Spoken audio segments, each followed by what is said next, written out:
Selamat malam semua. Kita mulai pertemuan hari ini. Ini pertemuan ke-7 kita ya. Agenda hari ini kita akan sama-sama belajar tentang data mining. Terus nanti prakteknya kita akan coba bahas algoritma decision tree C4.5.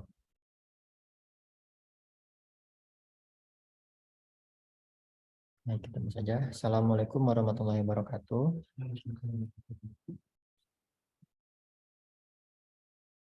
Ini yang di Zoom ada 2 orang nih, Andrian Satria sama Ahmad Ulinuha.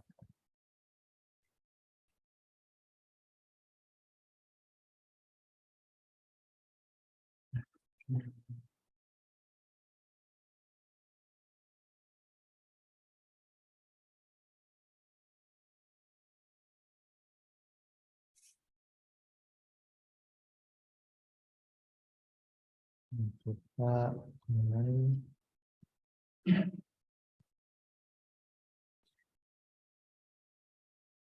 Ada 2 materi nih. Yang pertama definisi data mining, terus yang kedua tugas dari data mining. Kita masuk ke definisi data mining. Sini ada beberapa pendapat tentang data mining. Ada 4 pendapat. Yang pendapat pertama, menurut Gardner Group, data mining adalah proses menemukan korelasi, pola, dan tren baru yang bermakna dengan menyaring sejumlah besar data yang disimpan dalam repositori menggunakan teknologi pengolahan pola serta teknik statistik dan matematika. Menurut Hen dan kawan-kawannya, data mining adalah analisis seringkali besar kumpulan data observasional untuk menemukan hubungan yang tidak terduga dan untuk meringkas data dengan cara baru yang dapat dimengerti dan berguna bagi pemilik data. Terus menurut Evangelos Simondis, data mining adalah bidang interdisipliner yang menyatukan teknik dari machine learning, pattern recognition atau pengenalan pola, statistik, database, dan visualisasi untuk mengatasi masalah ekstraksi informasi dari base data besar atau big data. Terus menurut Berry dan Linov, data mining adalah proses eksplorasi dan analisis dengan cara otomatis atau semi-otomatis dari sejumlah besar data untuk menemukan pola, makna, dan aturan. Itu menurut pendapat para ahli yang mengenai apa itu data mining. Nah, mengapa ada data mining? Ini alasan-alasannya. Yang pertama yaitu pertumbuhan eksploratif dalam mengumpulkan data.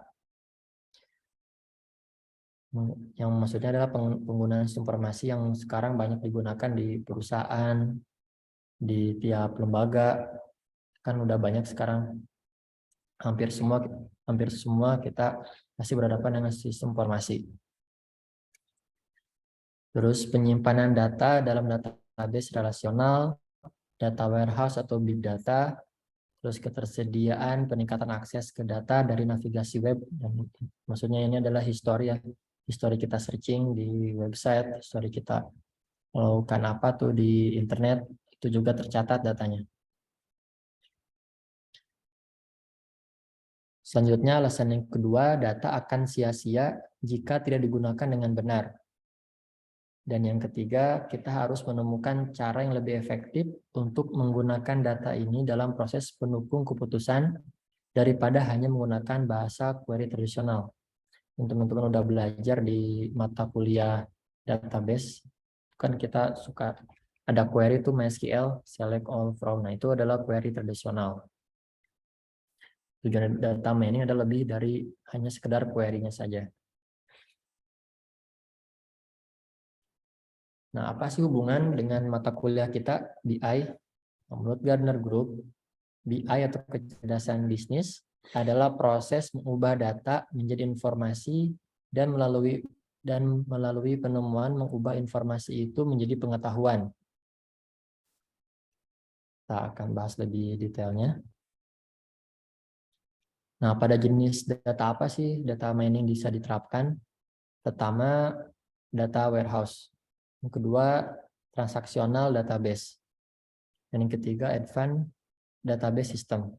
Maksudnya adalah spasial temporal, terus time series, multimedia, maksudnya ini gambar ya.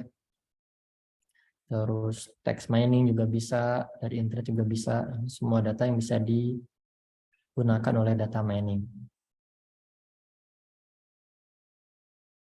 Nah, kira-kira seperti inilah gambaran besarnya bagaimana data bisa diinterpretasi atau bisa diolah, bisa digunakan. Pertama ini kita punya data transaksional, kemudian diseleksi dan di cleaning, data-data yang tidak perlu dihapus atau data yang perlu disesuaikan di sini. Maksudnya ditransformasikan, kemudian dicari patternnya seperti apa, lalu nanti masuk ke evaluasi atau interpretasinya. Nah, jadi apa sih itu data mining? Jadi disiplin ilmu yang mempelajari metode untuk mengekstrak pengetahuan atau menemukan pola dari suatu data yang besar. Sini ada tiga kata besar ya, misalnya data, informasi, dan pengetahuan. Yang pertama, data. Data adalah fakta yang terekam dan tidak membawa arti. Jadi data hanya sekedar teks saja. Data teks transaksi. Sedangkan informasi adalah penjelasan, rangkuman, rekap, dan statistik dari data. Lalu pengetahuan adalah pola, aturan, atau model yang muncul dari data. Sehingga data mining sering disebut knowledge discovery in database. Di konsep transformasinya dari data menjadi informasi, menjadi pengetahuan, lalu menjadi kebijakan. Kita akan bahas satu persatu istilahnya. Data tidak membawa arti, merupakan kumpulan dari fakta-fakta tentang suatu kejadian. Suatu catatan terstruktur dari suatu transaksi merupakan materi penting dalam membuat informasi. Jadi kalau nggak ada data, nggak ada informasi ya. Informasi adalah hasil olahan dari data setelah direkap atau dirangkum. Hasil statistik dari data, sekumpulan data atau fakta yang telah diproses dan diolah sedemikian rupa sehingga menghasilkan sesuatu yang bisa dipahami dan memberi manfaat bagi penerimanya. Pengetahuan, yaitu gabungan dari suatu pengalaman, nilai, informasi kontekstual, dan juga pandangan pakar yang memberikan suatu framework untuk mengevaluasi dan menciptakan pengalaman baru dari informasi. Itu menurut pendapat Thomas H. Davenport dan Lauren Prusak. Pengetahuan bisa berupa solusi pemecahan suatu masalah, petunjuk suatu pekerjaan, dan ditingkatkan nilainya, dipelajari, dan juga bisa diajarkan kepada yang lain. Nah, kita masuk ke contoh kasus nih, transformasi dari data. Di sini ada tabel data kehadiran karyawan. Ini ada ID karyawan, ada tanggal, terus waktu kapan dia datang dan waktu kapan dia pulang. Jadi ini misalnya kita punya database ya, database kehadiran karyawan. Yang di karyawan nih, terus tanggalnya, terus waktu dia datang dan waktu pulang. Ini adalah data. Selanjutnya data kita olah menjadi informasi. Informasi akumulasi bulanan kehadiran karyawan. Jadi ID karyawan 001 masuknya ada 25 hari, alfanya 0, cuti 0, sakit 0, telatnya 0. Sedangkan karyawan 2 masuknya 19, alfanya 5, sakit 1. Ini adalah informasi. Jadi data diolah menjadi informasi. Kalau di sini contoh kasusnya adalah informasi akumulasi bulanan kehadiran karyawan. Terus kita juga bisa mendapatkan pola kebiasaan kehadiran mingguan karyawan. Nah, di sini setelah kita rekap tadi, kita bisa nih menentukan hari-hari kapan dia terlambat, kapan karyawan itu terlambat, dan dia ada berapa jumlah yang pulang awal, kemudian ada berapa orang yang izin dan alfa.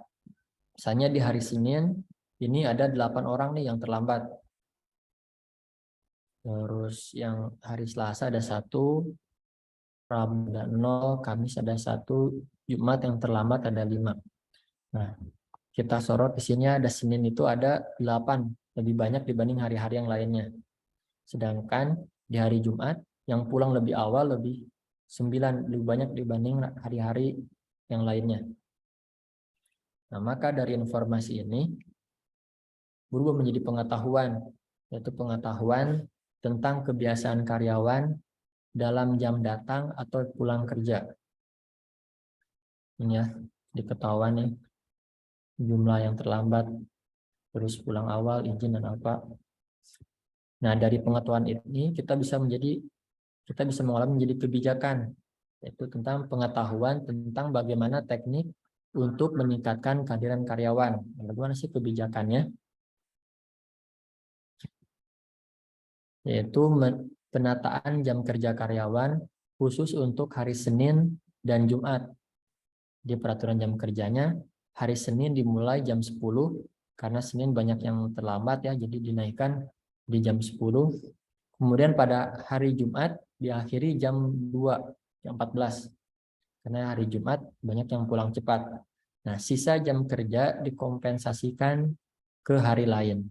Tuh, itu adalah transformasi bagaimana dari awalnya data menjadi informasi, menjadi pengetahuan, dan menjadi kebijakan. Soleh.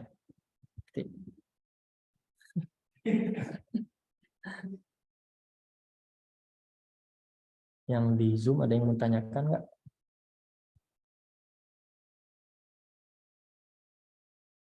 Andrian Satria.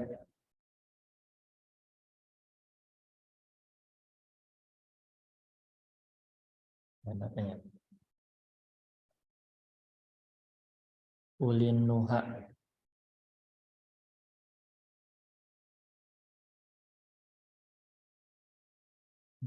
Ini lanjut aja ya. Nah, kira-kira seperti ini kalau kita gambarkan menjadi piramida. Ini data berupa absensi karyawan, nomor 1 nih. Terus berubah menjadi informasi, rekap kehadiran karyawan, 2. Terus yang ketiga menjadi pengetahuan, yaitu pola kebiasaan datang dan pulang kerja karyawan. Dan yang terakhir adalah kebijakan mengenai penataan jam kerja karyawan. Seperti inilah gambarannya. Yang bisa digambarkan data ini adalah seperti titik-titik ini. Informasi atau ubah menjadi diwarna itu, ditandai, lalu dihubungkan pengetahuan, kita jadi punya wawasan, dan hasilnya adalah kebijakan.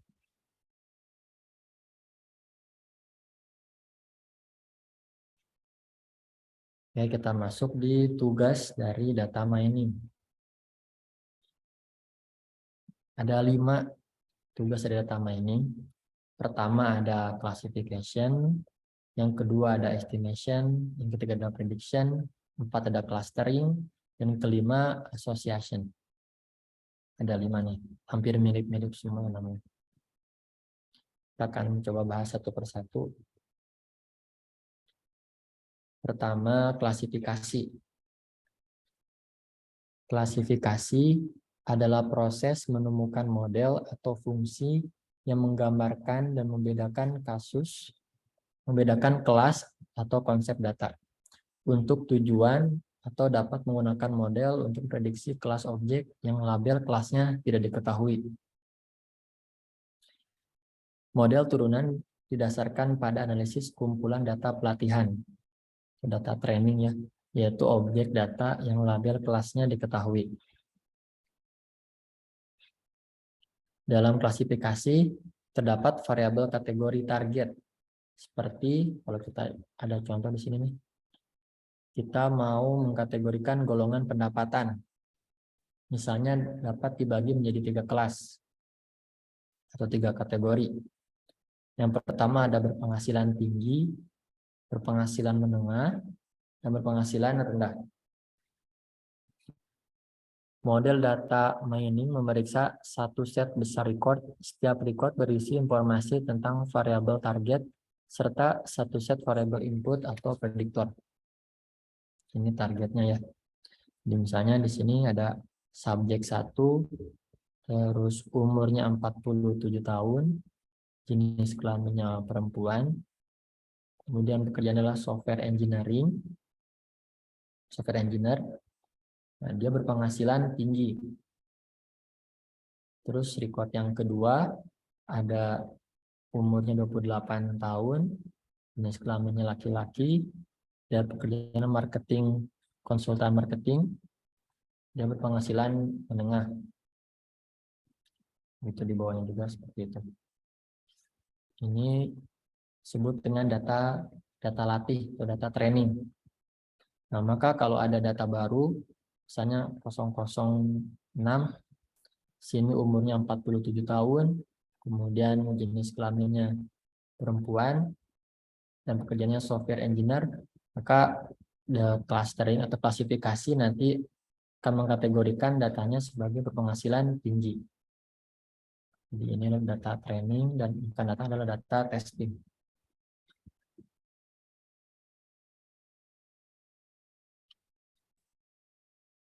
Ini contoh gambarannya ya, contoh kasusnya. Nanti kita akan coba bahas tentang decision tree di bagian praktek nanti.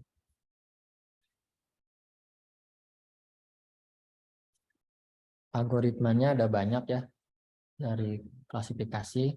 Pertama ada Kanner Snakeboard Classification, ada decision tree, ada Naive Bayes Classification, ada support vector machine, dan lain-lain. Ada banyak algoritmanya. Nanti kita akan praktekkan decision tree. Selanjutnya kita akan bahas tentang estimasi. Estimasi mirip dengan klasifikasi, kecuali bahwa variabel target adalah numerik.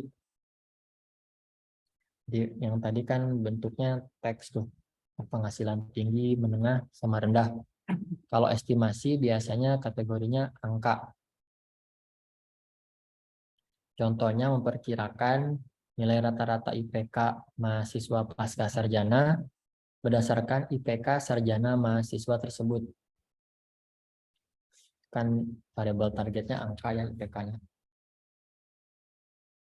Jadi contoh kasusnya ada yang daftar di S2, maka si aplikasi data miningnya, estimasinya, dia akan cek rata-rata IPK S1-nya, maka nanti akan keluar estimasi berapa IPK terakhir pasca sarjananya, itu S2-nya berapa. Itu perbedaan antara klasifikasi sama estimasi. Metode yang digunakan ada simple linear regression dan correlation, dan multiple regression. Ada 2 metode. Selanjutnya kita bahas prediksi. Prediksi mirip dengan klasifikasi dan estimasi, kecuali untuk prediksinya hasilnya terletak di masa depan. Contohnya prediksi harga saham 3 bulan ke depan, nah itu prediksi.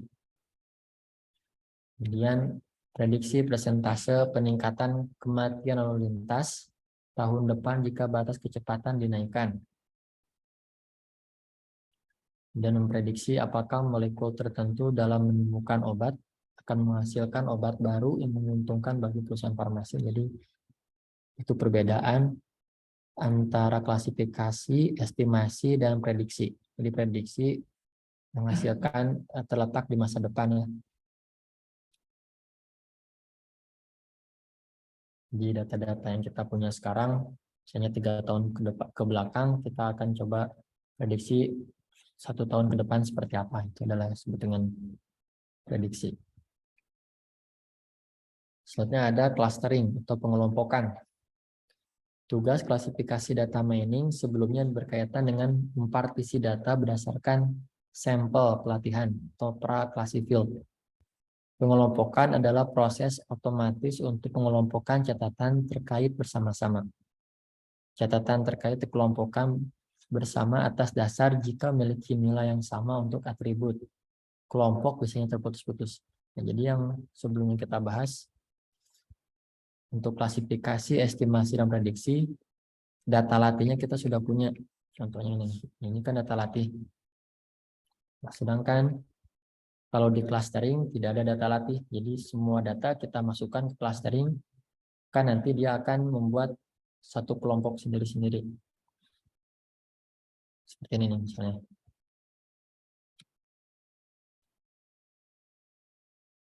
Misalnya titik ini mewakili mahasiswa yang tepat ininya lulusnya.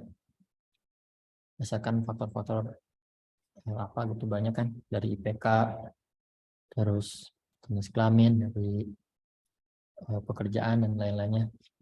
Yang kita masukkan nanti akan membuat titik-titik ini nih. Tidak ada data latihnya. Datanya akan berkelompok sendiri. Itu clustering ya, mengelompokkan. Algoritma yang biasanya dipakai adalah hierarchical clustering dan K-means clustering. Yang terakhir ada asosiasi, yaitu temukan atribut yang berjalan bersama, biasanya dikenal sebagai analisis keranjang pasar. Di keranjang pasar ini, contoh yang paling mudah kalau kita belanja di Indomaret atau Alfamart, biasanya kita beli roti terus beli juga dengan selainya. Itu kan dua barang yang berhubungan, yang biasanya dibeli langsung sama orang itu ada langsung satu paket. Itu disebut dengan analisis keranjang pasar. Itu bisa memudahkan pihak toko untuk menyimpan barangnya berdekatan. Jadi ada alasan kenapa barang-barang tersebut berdekatan posisinya berdasarkan analisis keranjang pasar. Nah, berusaha untuk mengungkap aturan untuk mengukur hubungan antar dua atau lebih atribut. Aturan asosiasi berbentuk jika antecedent maka konsekuen, bersama dengan ukuran dukungan dan kepercayaan yang terkait dengan aturan. Jadi ini kalau di rumus matematika biasanya P maka Q. Jadi kalau orang beli roti, kemungkinan besar dia juga akan membeli selai. Gitu. Jadi itu kita sudah bahas 5 tugas dari data mining. Ada klasifikasi, estimasi, prediksi, clustering, dan asosiasi. Sampai di sini ada yang bertanyakan?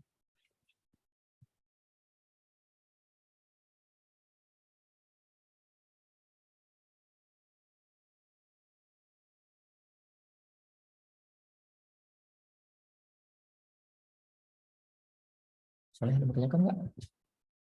Ada yang bertanyakan? Nggak. Lebih puyeng. Tapi ngerti lah ya. Tugas dari data mining ada klasifikasi. Sekarang banyak sih. Banyak. Kalau yang paling mudah yang diajarin Pak Ono itu pakai Orange. Hmm? Bisa untuk data mining.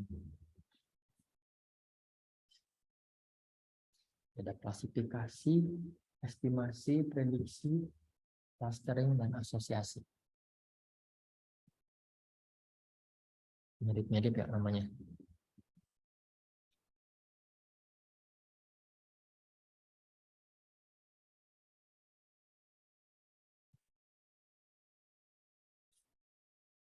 Ada pertanyaan?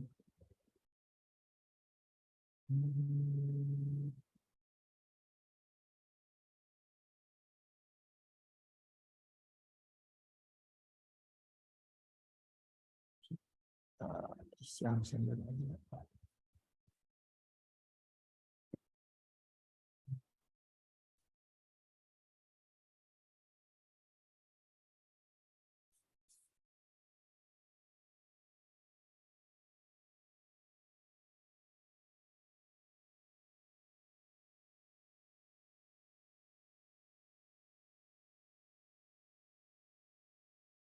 Sombeng, enggak.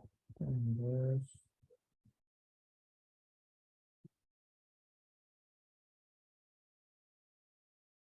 Andrian Satria hadir nggak nih?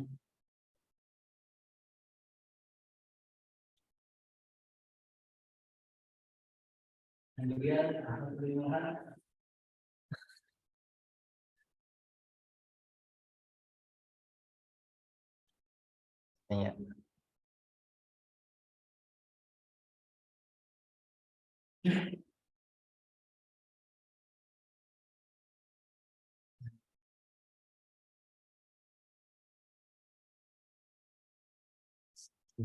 Karim.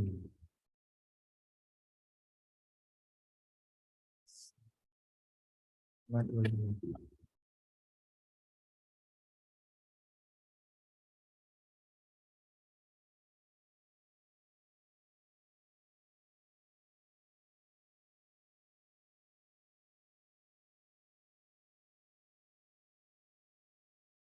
Ada pertanyaan ya? Teori aman lah teori ya. Teori aman. Kita masuk di praktek ya. Masuk di praktek.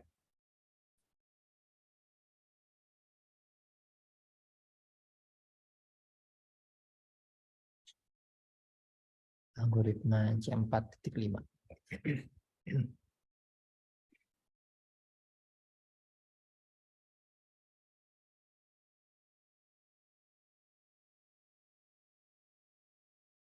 Kita mulai ya prakteknya. Pohon keputusan merupakan sebuah struktur yang dapat digunakan untuk membagi kumpulan data yang besar menjadi himpunan-himpunan record yang lebih kecil dengan menerapkan serangkaian aturan keputusan. Dengan masing-masing rangkaian pembagian, anggota himpunan hasil menjadi mirip satu dengan yang lain. Itu penjelasan menurut Barry, Misel, J.A. Linov, Gordon, tahun 2004. Sebuah model pohon keputusan terdiri dari sekumpulan aturan untuk membagi sejumlah populasi yang heterogen menjadi lebih kecil, lebih homogen, dengan memperhatikan pada variabel tujuan. Jadi nanti kita akan praktekkan pohon keputusan ini ya.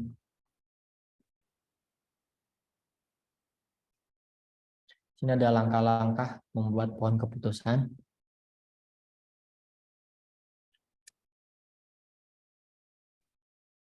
Yang pertama, kita tentukan rootnya atau akarnya. Selanjutnya kita buat cabang untuk masing-masing nilai. Yang ketiga, kita bagi kasus dalam cabang. Yang keempat, ulangi proses untuk masing-masing cabang sampai semua kasus pada cabang memiliki kelas yang sama. Ini adalah rumus matematikanya. Kita nanti akan mencari gain dan entropi. Ribet ya rumusnya.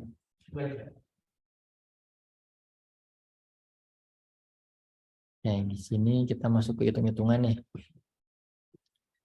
Sini kita punya 14 data nih. Sini untuk menentukan apakah orang akan bermain golf ataukah tidak. Ada 4 nih, mulai dari outlook, temperatur, humidity, dan windy. Terus keputusan apakah dia akan bermain ataukah tidak. Jadi outlook atau pandangan ya. Pandangannya apakah cloudy itu berawan.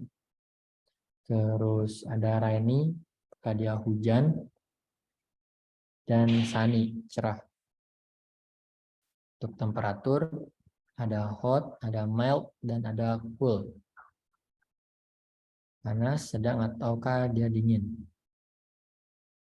Untuk humidity atau kelembaban, apakah dia tinggi ataukah normal kelembabannya. Dan untuk windy atau berangin ataukah tidak, apakah dia berangin atau tidak, false atau true atau false. Dan di sini kategori untuk targetnya, apakah dia akan bermain ataukah tidak. Nah, dari 14 data ini kita akan membuat decision tree-nya, pohon keputusannya. Kita akan menggunakan dua rumus. Pertama entropi, dan yang kedua adalah gain.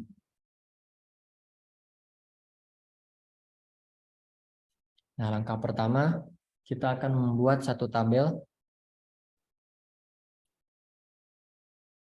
Kita isi dengan node 1, terus kita isi dengan total. Jumlah kasus kita masukkan ke sini, ada 14 kasus, 14 data. Nah, untuk kasus yang tidak bermain, ada 4. Dari mana angka 4 ini? Ini dari sini nih. 0, 1, 2, 3, 4. Ada 4 data yang menyatakan orang itu tidak bermain golf. Dan sisanya adalah yang yes, ada 10 data. Terus, nah untuk mengkategorikannya, sini ada outlook. Outlook kita filter, ternyata hanya ada 3, yaitu cloudy, rainy, dan sunny. Sini ya. Sunny, cloudy, dan rainy. Terus temperatur, ada cool, ada hot, ada mild. Ada 3 nih, ada 3 data. Kalau kita sorting ya. Terus untuk humidity ada 2 data, yaitu high dan normal. Untuk windy ada fast dan true. Dari data ini kita masukkan tuh jumlah kasusnya. Jumlah kasus cloudy ada 4. Nah, dari mana datanya? Dari outlook sini. Outlook yang cloudy. Itu 1, 2, 3, 4. Ada 4 data cloudy. Terus ada 0 kasus yang no, dan ada 4 kasus yang yes. Kita kalau lihat di sini cloudy, dia bermain, yes. Terus cloudy dia bermain juga, cloudy dia bermain, yes. Dan cloudy bermain. Jadi dia dari 4 data semuanya bermain. 4 data. Untuk rainy di sini ada 5. Dari mana angka 5 ini? Sama seperti cloudy dari sini. Rainy ada 1, 4, 5. Ada 5 data rainy.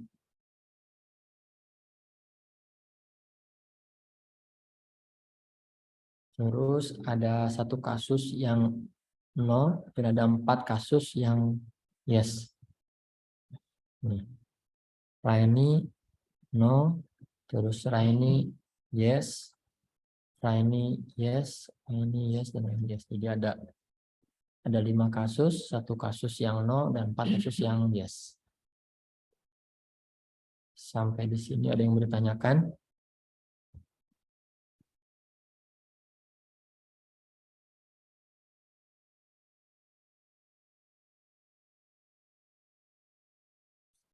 Soleh, bisa? Bisa? Saya bikin tabel ini bisa kan ya?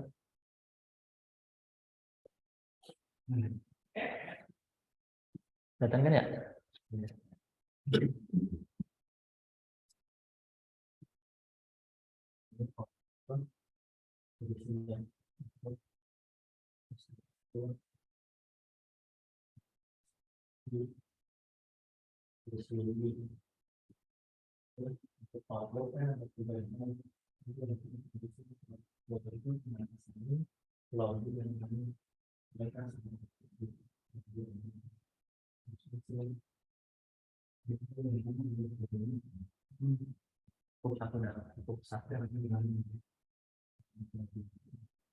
Nah, yang sama di sini jumlah kasus.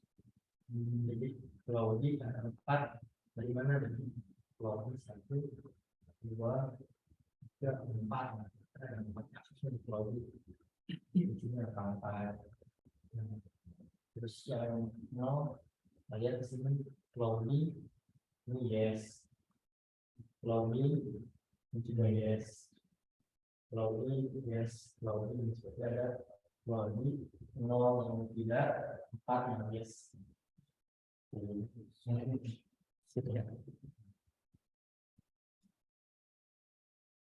Selanjutnya kita mau menghitung entropi. Kita mau menghitung entropi total adalah entropi no total ditambah entropi yes total. Kita bahas dulu cara mencari entropi no total. Nah, cara menghitungnya, rumusnya min jumlah kasus yang no-nya berapa? Ada 4 kalau sini ya. Ada 4 dibagi dengan total kasus, jumlah kasusnya ada 14 dikali log, terus jumlah kasus ada 4 dibagi total kasus ada 14. Kalau kita pakai Excel,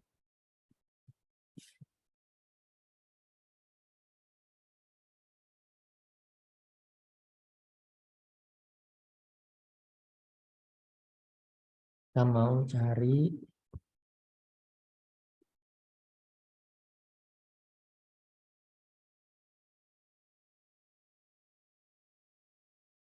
ini jumlah kasus itu ada 14.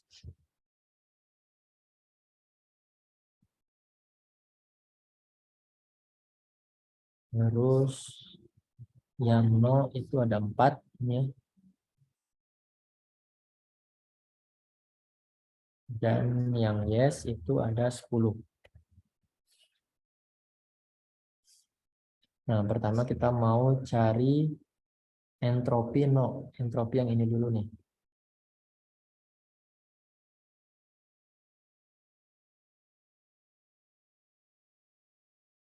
Nah, bagaimana cara mencari entropi no total? Yang pertama, ini adalah min jumlah kasusnya ada 4. Nah, dibagi jumlah kasus ada 14. Nah,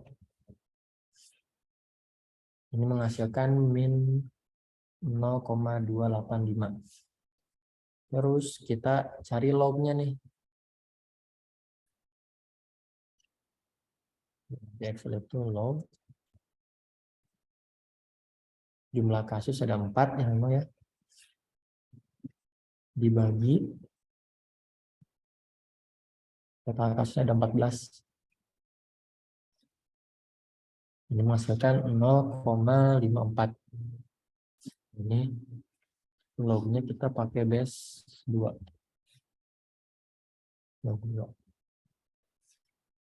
Nah, terus kita kalikan nih angka min 4 dibagi 14 dikali log 4 bagi 14. Kita kalikan.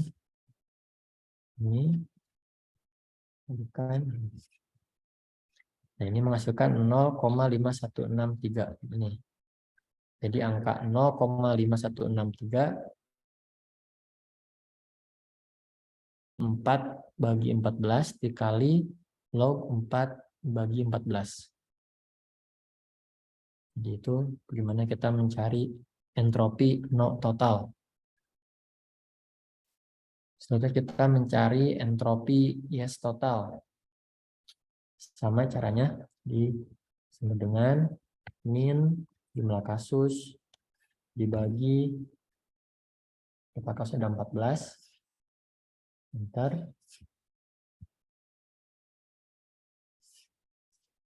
Terus kita cari lognya. Log jumlah kasus yang yes dibagi total kasus. Terus kita pakai base 2. Nah, terus kita kalikan nih.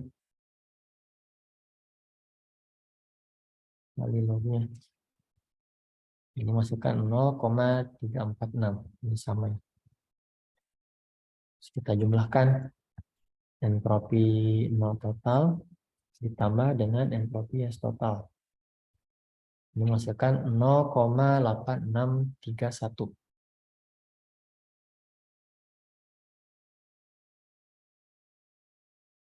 Begitu bagaimana kita mencari entropi. Paham? Soleh, paham? Bisa lah ya.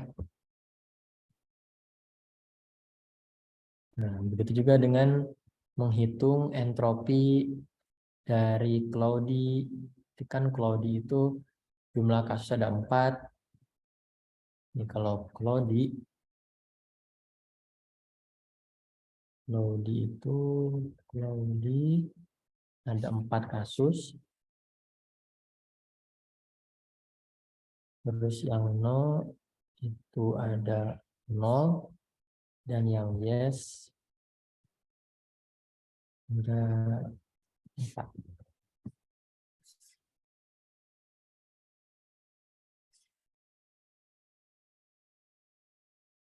Coba kita akan mencari entropi yang nolnya dulu. Di rumusnya min 0 hanya kali 0, 0. Terus dibagi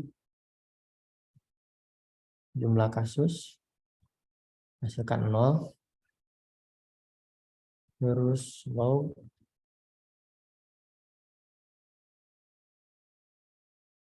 log dari 4, berarti ini 0 ya.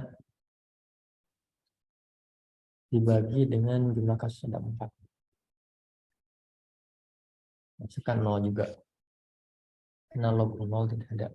Ini sama dengan 0. 0 kali 0 sama dengan 0. Untuk entropi yes-nya, berarti entropi yes-nya adalah minus jumlah kasus yes dibagi dengan jumlah kasus ada 4. Enter. Minus 1. Kemudian yang lognya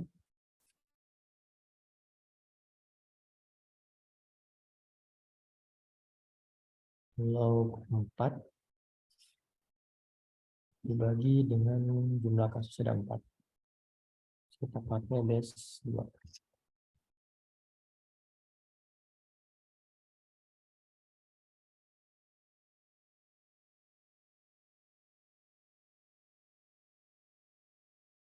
Ini karena 0 isinya juga 0 juga.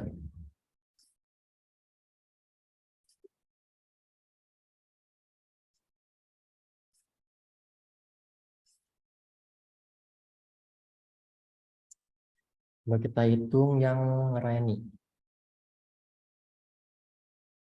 Saya mau coba hitung yang Rani. Nah ini ada berapa total kasusnya? 5 ya. Nah ini ada 5. Terus kasus no-nya ada 1. Yes-nya ada 4. Kita mau cari entropi no totalnya nih. Sama dengan min 1 dibagi jumlah kasus ada 5. Nah, enter. Menghasilkan min 0,2. Kita cari lognya. Log. Terus total kasus yang no dari Raini ada 1. dibagi dengan 5 kalau sudah 5, kita pakai base yang 2.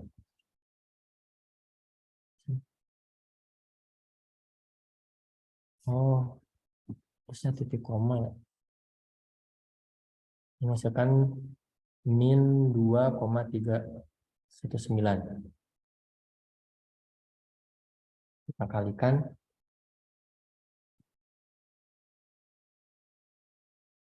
Menghasilkan 0,46. Untuk yang yes-nya, min 4 dibagi dengan 5 kasus.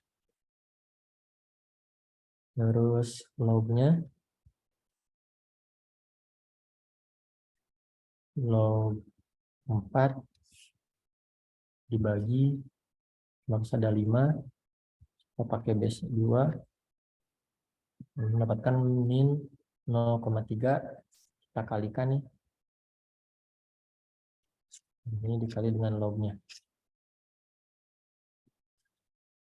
Terus kita jumlah. Ini ditambah dan ini. Nah, berarti entropi total dari Raini adalah 0,7219. Kita masukkan ke dalam tabel. Ini adalah hasilnya. Kita samakan.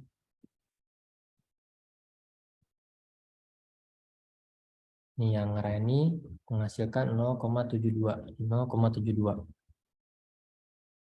Jadi ini hasil dari perhitungan entropi no total ditambah entropi yes total.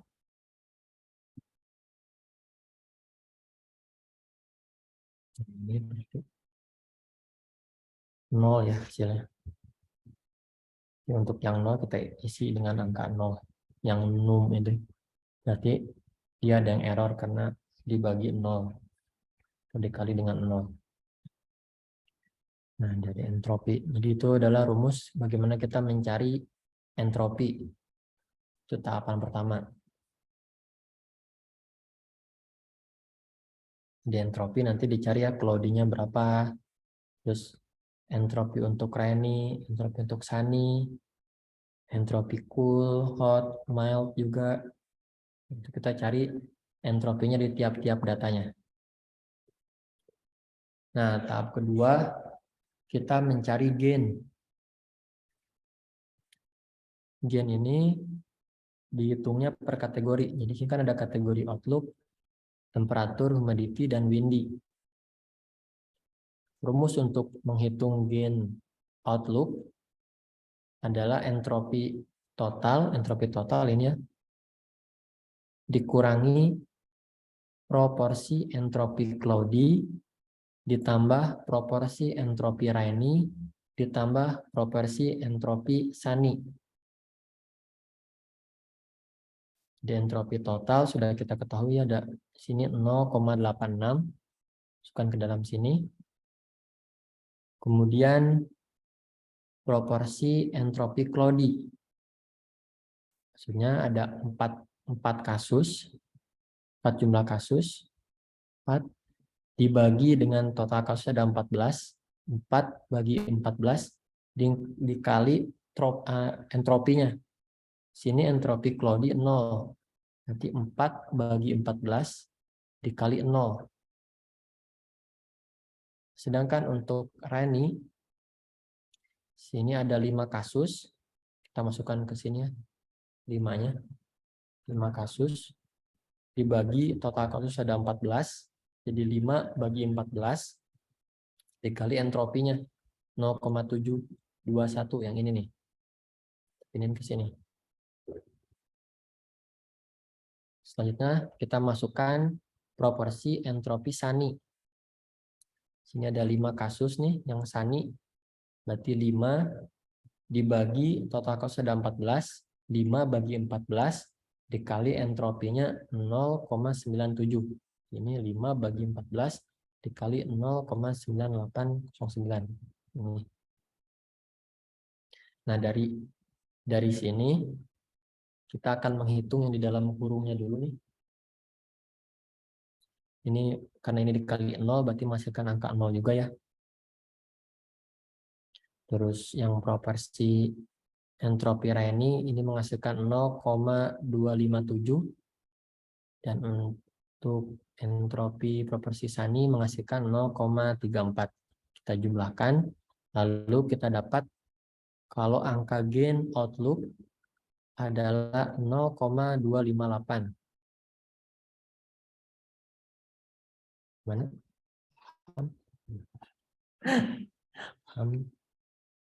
Nah, gain yang tadi kita simpan di sebelah sini. Angka 0,258 kita dapatkan dari rumus ini. Mencari gainnya. Sama dengan menghitung gain dari temperatur juga seperti itu.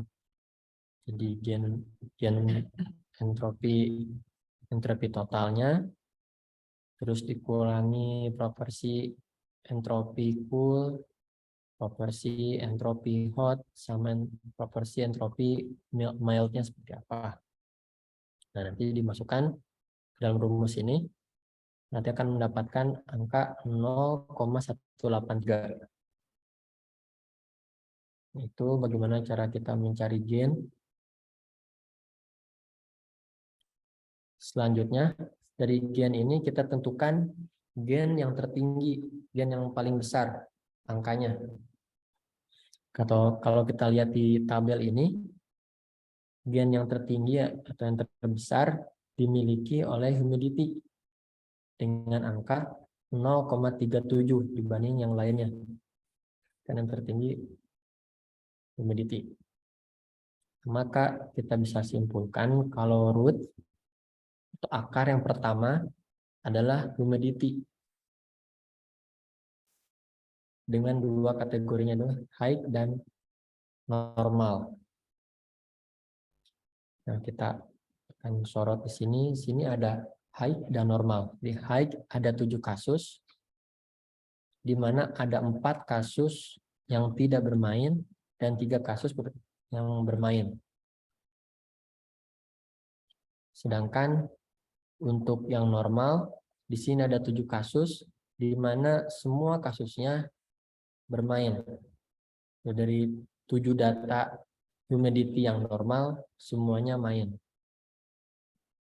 Maka kita dapat gambarkan seperti ini pohon keputusannya. Jadi kalau humidity normal, kemungkinan dia bermain. Yes. Nah, sedangkan yang high kita harus cari lagi nih. Karena ada 4 kasus yang no dan 3 kasus yang yes. Yang homogen hanya ada di normal. Kita harus mencari yang angka high-nya. Selanjutnya, kita masuk ke tabel yang kedua. Dari tabel sini, dari 14 data, karena humidity yang normalnya sudah kita ketahui, kalau kemungkinan dia bermain, sedangkan yang high, kita akan pecah lagi datanya seperti ini. Humidity high. Jadi kalau digambarkan di Excel,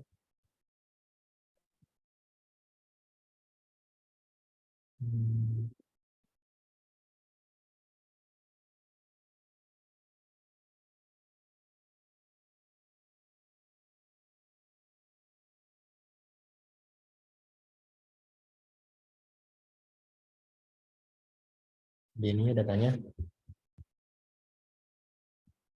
Terus yang baru kita ketahui, kalau humidity-nya adalah normal.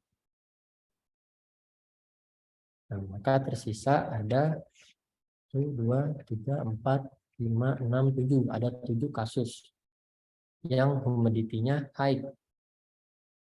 Humidity high. Kita masukkan 7 kasus. Selanjutnya ada 4 kasus yang no. Jadi di sini datanya ada no. 1, 2, 3, 4.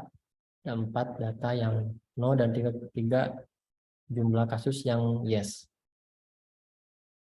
Nah, untuk outlook juga sama. Outlook.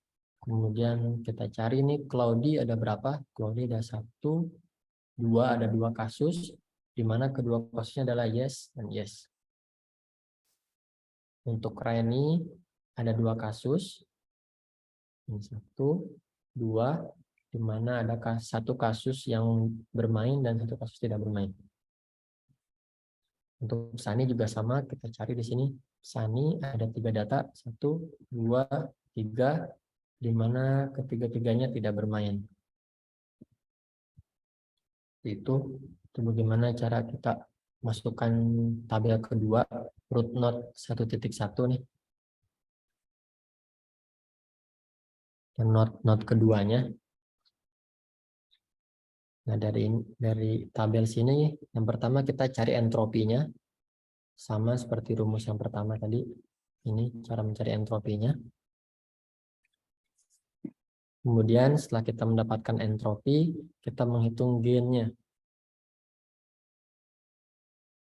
Setelah mendapatkan gain, kita akan mencari gain tertinggi. Nah, gain tertingginya dimiliki sama siapa? Sama outlook, sama temperatur, atau sama windy. Angka tertinggi, gainnya.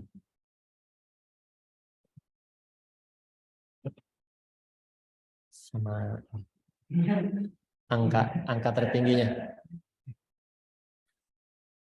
Gain tertinggi.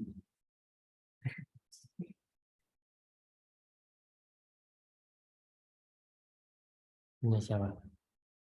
Punya outlook, punya temperatur, atau punya windy. Ini angkanya nih. Sama apa? Outlook 0,6, temperatur 0,02, windy 0,02. Yang tertinggi outlook ya. Nah, di sini outlook punya gain 0,699. Maka dari gambar yang pertama ini kita bisa jabarkan kalau humidity high terus masuk ke outlook karena gainnya tertinggi, nanti dia akan punya cabang cloudy, rainy, dan sunny.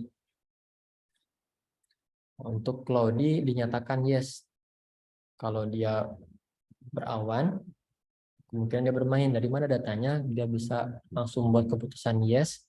Karena di sini cloudy ada 2 data, di mana kedua datanya adalah bermain yes. Sedangkan untuk rainy di sini masih tanda tanya. Karena di rainy ada 2 data, di mana ada 1 data tidak bermain dan 1 data bermain. Jadi masih bingung nih, bisa belum nentuin. Untuk sunny di sini ada 3 data, di mana ketiga datanya tidak bermain. Jadi kalau terlalu panas, kemungkinan orang tidak bermain. Ini gambarannya. Nah, kita akan coba cari yang outlook-nya rainy. Sama kita buat tabel humidity high dan outlook-nya rainy. Kalau kita gambarkan di Excel,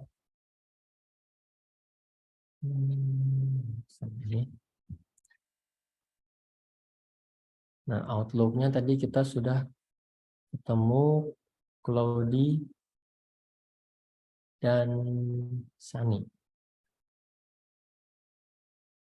Nah, untuk humidity high dan outlook-nya rainy, sini ada 2 jumlah kasus. Dari mana? Di sini ya, ada 2 kasus.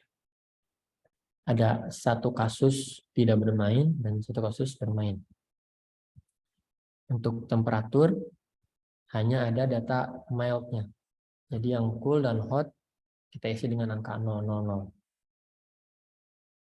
Untuk windy, sini ada false dan true. Mana masing-masing datanya ada. Untuk false, dia bermain, yes. Dan untuk windy yang true, dia tidak bermain. Dari data ini, kita akan menghitung entropi totalnya seperti apa. Terus kita mencari gainnya. Nah, sini ada 2 nih, temperatur dan windy. Untuk temperatur punya gain 0, dan untuk windy punya gain 1. Berarti gain mana yang tertinggi? Soleh. Gain mana yang tertinggi? Temperatur atau windy? temperatur 0, windy 1. Berarti gain yang tertinggi windy ya. Ya, windy berarti yang tertinggi. Berarti kita bisa gambarkan seperti ini nih. Humidity high, terus outlook-nya rainy, terus windy, kemungkinan dia bermain. Kalau windy false, kemungkinan dia bermain. Karena false, ini ada satu data di mana satu datanya itu bermain. Nah, untuk yang true, kalau windy-nya true, kemungkinan dia tidak bermain. Karena di sini ada satu jumlah kasus data dan semuanya tidak bermain.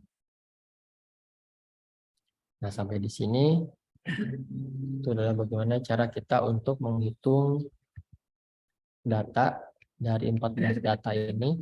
Kita buatkan pohon keputusannya seperti ini.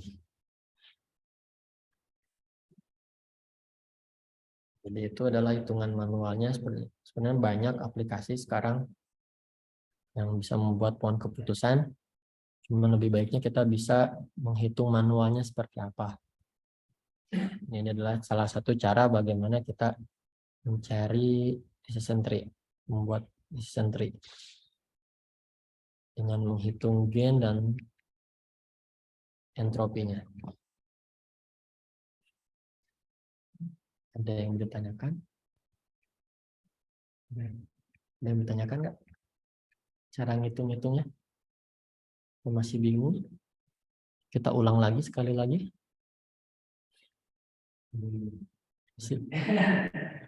Di mana bingungnya?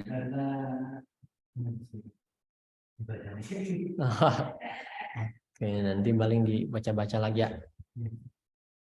Materinya udah ada di e-learning. Sini nih. Ini teori tadi yang data mining, terus ini yang praktek. Algoritma ECM praktik 5.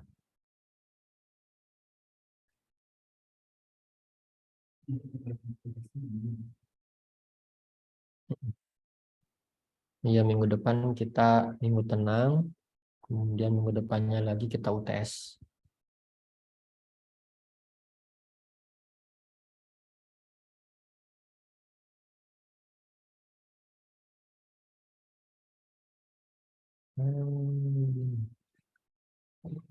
Kulinuha masih online.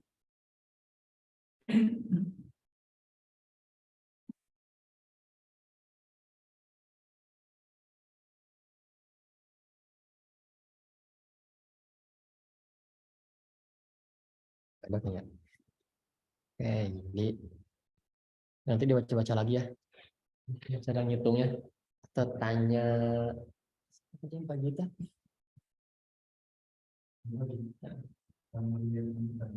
Nah, tanya mereka kalau mau sharing-sharing.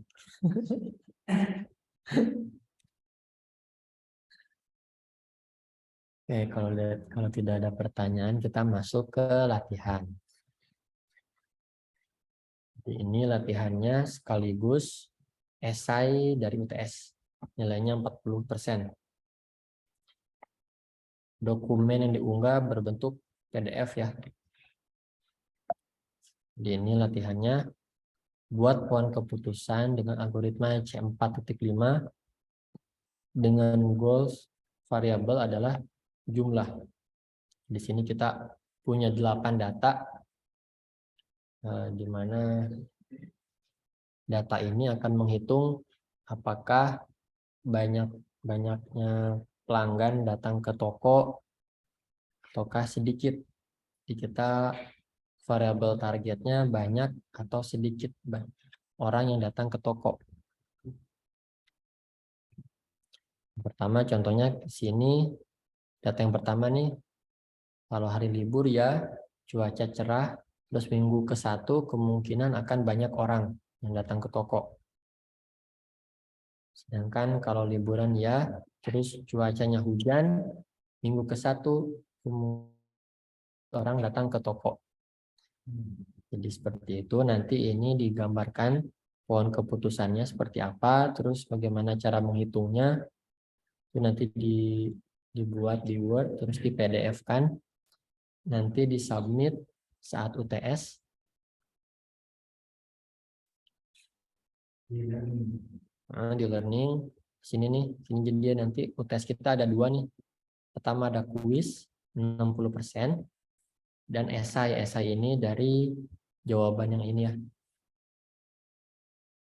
Jadi nanti diupload di sini UTS esai. Sini ya nanti uploadnya.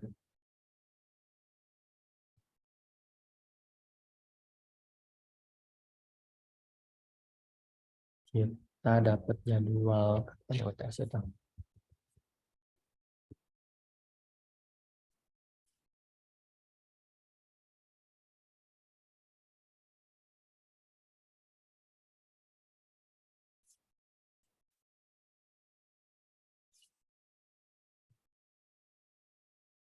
Kayaknya tanggal 2 ya kalender.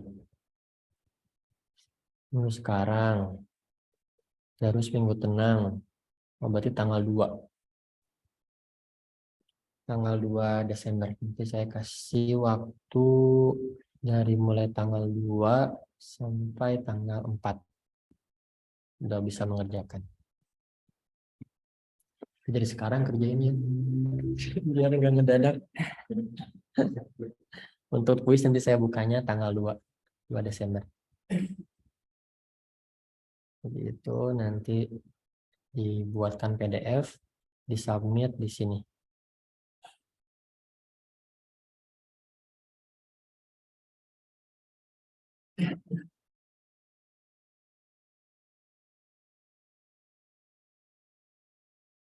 Kita udah bahas tadi teori data mining dan praktek algoritma C4.5.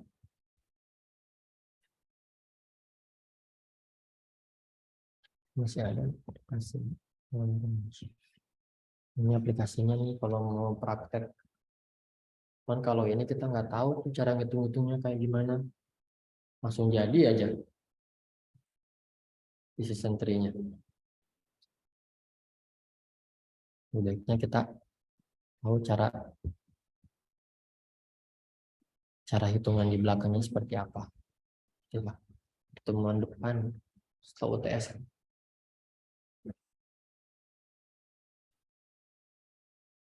Jadi harapan saya bisa menghitung dari awalnya data seperti ini menjadi decision tree.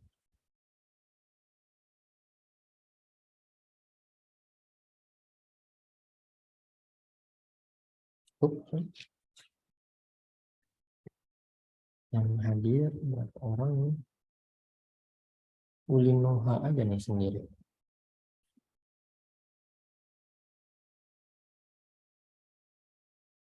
Oke, kalau udah cukup, saya tutup ya webinar ini. Saya tutup webinar ini kalau udah cukup. Oke, terima kasih Soleh atas perhatiannya. Mas Ulinoha, terima kasih sudah join di Zoom. Semoga apa yang kita bahas hari ini bisa bermanfaat untuk kita semua. Saya tutup perkuliahan hari ini. Assalamualaikum warahmatullahi wabarakatuh.